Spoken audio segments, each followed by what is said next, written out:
Hello everybody, part 2 of the 5 a.m. Club, the amazing book that I told you guys when you read it, you will feel like you don't want to stop it. Maybe you start it, maybe not, but we will help you even if you don't have time to read.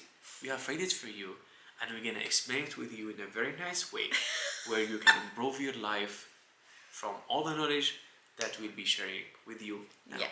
The 3 themes that we'll be talking about in this video are materialism, mediocrity, and becoming legendary. Theme number 1 is materialism. Robin Sharma talks about how we crave social approval. By doing this, we fill ourselves with material things so that other people accept us. There is an Indian teacher who he said, humans have energy. This energy can do a lot of things that you will not really believe that can do. But humans are wasting their energy by looking out, not looking within. Wow. You have an amazing energy, so when you keep looking out about how this guy is wearing, what car he's driving, all the material things, you don't even have the time to look within.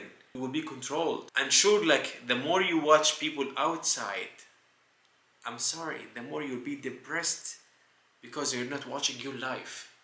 So life is short.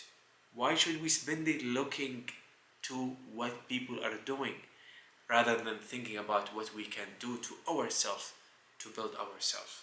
That reminds me of this book that I read by BKS Iyengar. So if you don't know who BKS is, he is a yogi, and there's a lot of forms of modern yoga that is based off of his teaching and his styles. And he has a book, it's called Light on Life. The first part of it is called the inward journey.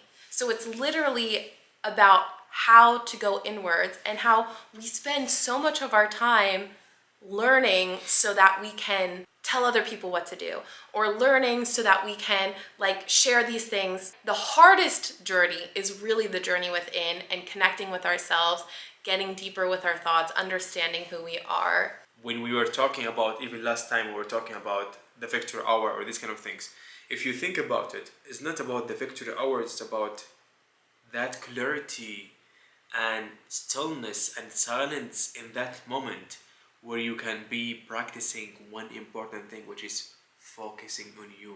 Because the more you focus in you, the more you will be not think about materialism. Why? Because people's opinion will become nothing for you, because you know yourself very well. People judgment or people opinion is not like something really you take it. Because you'll trust yourself more. The more Exactly. you do that, the more you trust that what you're doing is close to what you want to be doing and what is close to your soul and what you think is right.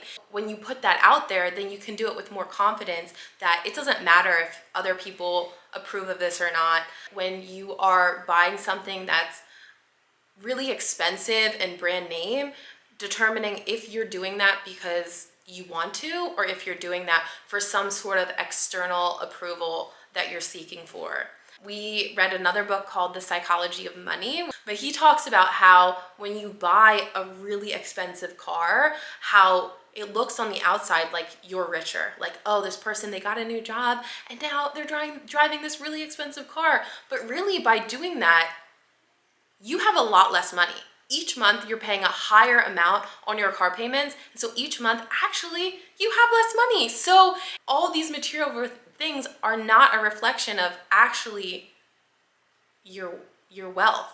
And that's something we've done at the beginning of our relationship, is deciding what wealth means to us. From the beginning, I kind of grew up in an environment where it was easy for me to not be materialistic because my parents are not materialistic, but I wanted us to define what we value and what is wealth, right? And so for us, very early on, we decided that wealth is the quality of our romantic relationship and our relationship with our families, and how much we like our jobs, and how much each day we're doing things that we enjoy, and that's wealth. Something we do often now is when we're out to dinner and we're eating a nice meal and we're having a nice conversation and we're around people we like, we're like, wow, we are so rich. We're so rich.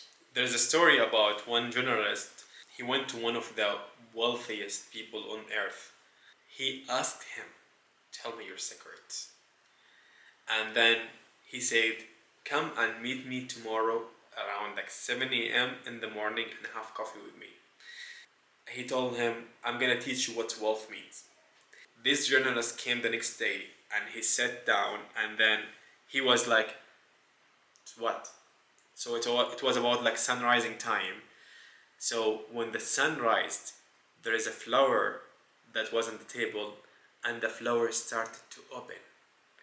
And that rich man told this guy, "This is what wealth, where you are here and now, and seeing all the blessings you have in life, and this moment of me having the sunrise with the flowers opening and drinking my coffee, it's that one of the secrets of applying this strategy in all my life. So I'm kind of blessed, and more I'm becoming wealthier every day." If you notice about that, if you are someone who's thinking about people from outside and people what they are doing, are you going to have even that inspiration to do something like this? No.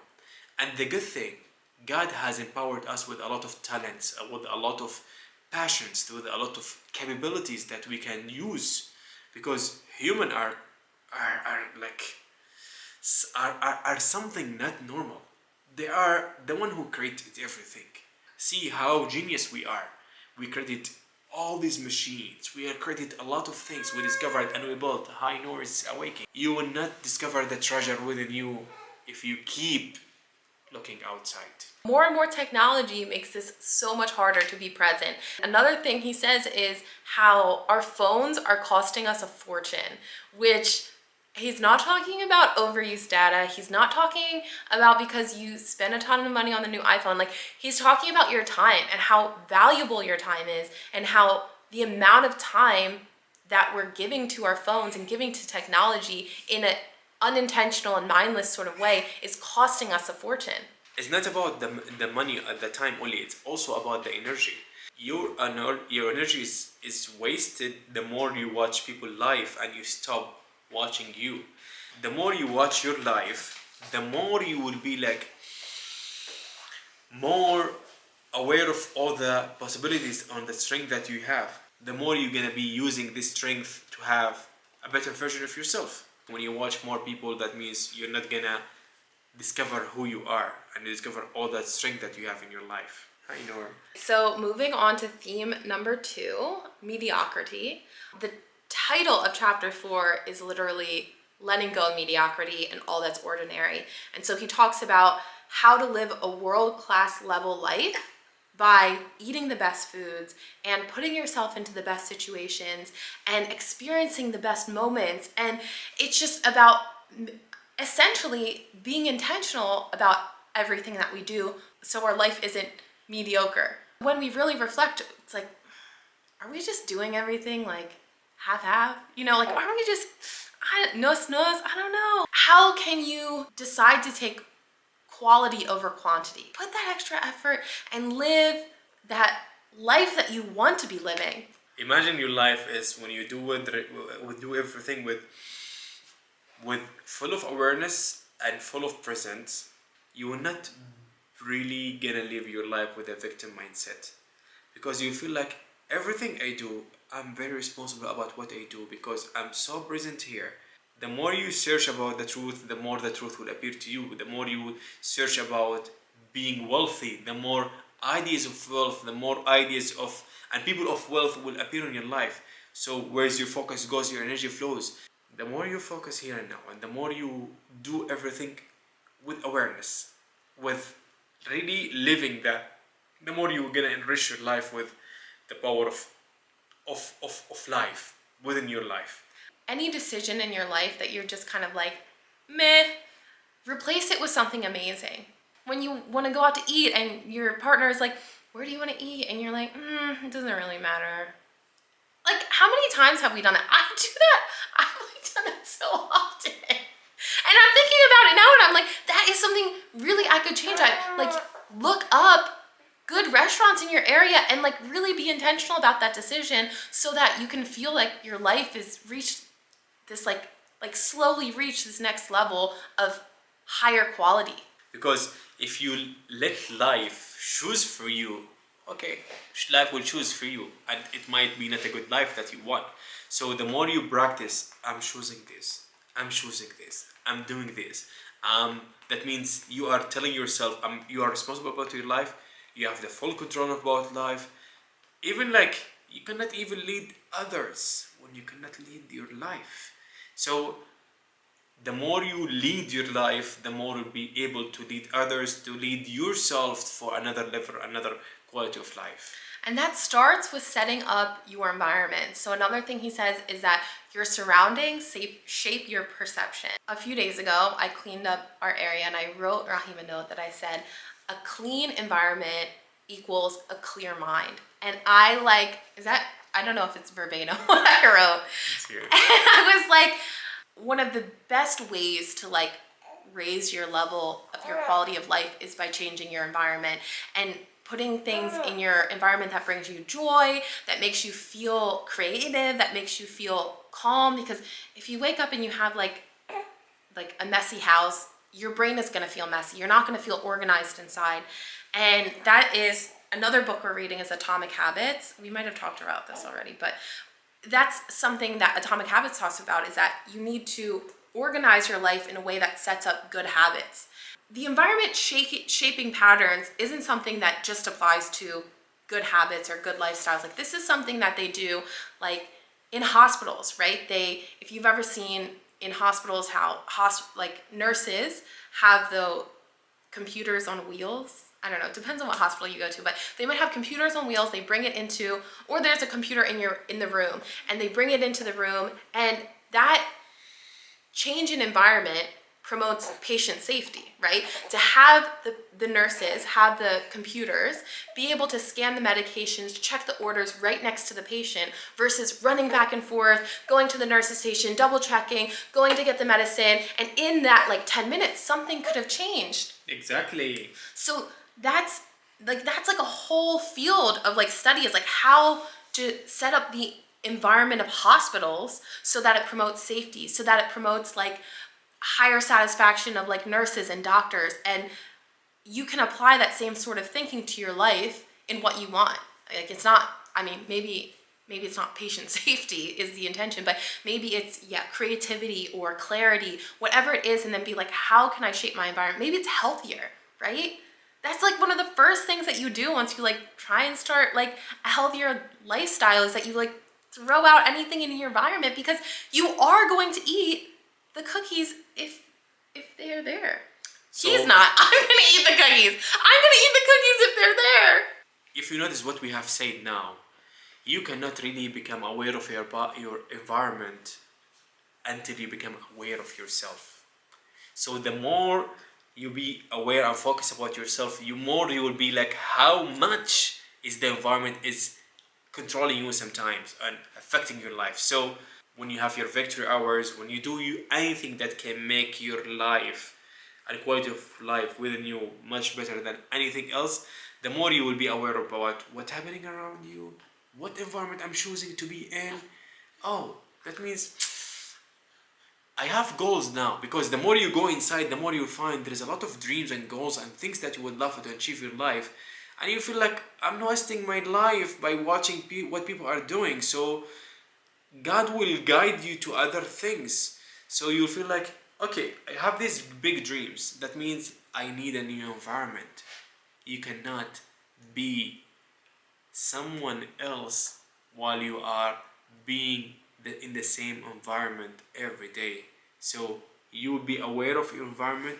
The more you are aware about you, to choose a better environment for you to grow to the next level in your life. Another thing that he says that I like is that don't allow past pain and present frustration to diminish your glory. So this reminds me of, I had a patient once who I love. This was one of my favorite things about working bedside was connecting with my patients. And my one patient, he said his general life advice to me was to learn and implement, learn and implement, and learn and implement. And it's just this constant cycle. When you learn, implement, And it really, this was like many years ago, but it really struck a chord where I knew I had a growth mindset. I knew that I wanted to keep learning, but I didn't know how to implement. And I got stuck in the learning phase for a really long time. And I think a lot of us do that. I think that is a great fallback. It's a great excuse and barrier to implementing because it feels like you're making progress, right? You feel like you're progressing because you're learning, like you're progressing. But how we learn things the best actually is implementing. Implementing is really what solidifies learning within ourselves. So doing that for yourself, but also doing it to share things with other people or however the implementation process works for whatever it is that you're working on, but just not letting yourself get stuck in that learning phase. By the way, I love a quote from Tony Robbins, his teacher, Jim Rohn. He was always telling him, Tony, do not get the information just to know the knowledge or just to have knowledge. Take the information to make the actions because life will not change because you know the knowledge. Life will change when you take actions. Getting the knowledge or the informations and apply it because there is magic will happen when you have, as Tony Robbins always said, when you take massive action to decide, massive action to change. It's so easy now to access to any information you want in your life. Just like this. In seconds, or maybe less than seconds, you can get anything you want for. But you will not have the energy to apply that in your life if you keep looking outside, not looking within. So the more you look within, the more you will have energy to really absorb the knowledge and apply it in your life. Absorb the knowledge and apply it in your life. So to have and to become legendary. And to quote Rahim Al-Mahi, something he said the other day is, I'm going to say it like he said. Okay. The small difference between somebody who achieves in their life or doesn't achieve in their life is the power of implementation. MashaAllah, did they say that? He said that. Okay. I wrote it down. That's great. Sometimes when God gives you an inspiration, but you didn't know, and you just say it, and then you didn't know someone who have wrote that for you. Just thank you, baby. So we will not talk now with that. We're gonna end the video with become legendary. What does that mean? The first thing I think about when I think of legendary, I think of like Beyonce or LeBron James or Messi. It's like you think about these huge superstars and it's so intimidating because you're like, how can I become legendary? I'm just like an ordinary human. And so this is like how to become legendary if you're an ordinary human. Unless you indeed are Beyonce or LeBron James, in which case it's how to become By the way, so right, for legendary people. Maybe first thing to become a legendary is to become a learner. By, for example, rather than just saying, oh, how Beyonce is so good, she came there, I wish I became Beyonce. Oh, I wish I'm the LeBron James. No, don't wish to be someone else. Wish to be you. Be you. Really, honestly, because the more you become you, the more you discover all the treasures within you. God has given LeBron James his way to achieve what he wants. You have your own way. You will not discover that way or your own recipes of success without really thinking within you. Like the more you search within you, the more you find your recipes, so you can really make your own way of success. Why do you want to be a copy of somebody? Mm-hmm. Why don't you be your own unique copy? We have to think about that deeply. Learn from them.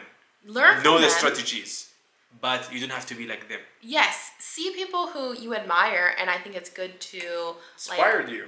let that inspire you, and then reflect on what your talents are, who you are, what you want, what you want to bring into your life, and then this is his whole thing, is that like have a really world-class morning routine so that you can bring those talents out of you in the best way possible. Because whatever you're doing today, it's gonna build who you're gonna become tomorrow.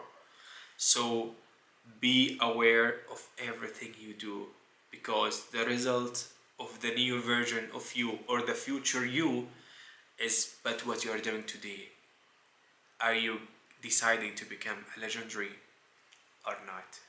Robin Sharma says that world class begins where your comfort zone ends, right? So the only real way to continue to gain confidence and push outside your comfort zone is to be in uncomfortable situations and really push your edges out. Like I always kind of envision that whenever I'm in a situation where I'm like, oh, I think I've got myself in too deep, I've always made it to the other side, and every single time I'm like, wow, I feel like my world and what I felt capable of just increased to this, right? And then the next time it just increased to this, and that's what happens every time you're uncomfortable. You grow. Exactly. So being uncomfortable, sometimes it's really the reason to make you grow. And I remember one day when they were interviewing Usain Bolt. I wish that I'm saying his name in the right way, which is the fastest man on the planet. They said, so tell us how you always become the fastest, how you always win the races. He said that whenever I practice, I know I reach to my comfort zone. See how honest he is with himself. He said that I know that is my comfort zone. So when I practicing, I try just to push every time I practice. I try just to push myself more until I feel like, oh, it's like I'm almost gonna die. So and then I stop and I rest. The next day I push myself a bit more. What he's doing, he always have the habit of pushing himself out of the comfort zone until becoming comfort in a way where like when people sees you uncomfortable. So that's why he become different. That's why he become a legend. Focusing on you, building your own legendary routine, and building that day step by step, small steps every day, will make you the one you always dream of. Everything you want, start within. And please focus here, because there is a lot of treasure here and you deserve it.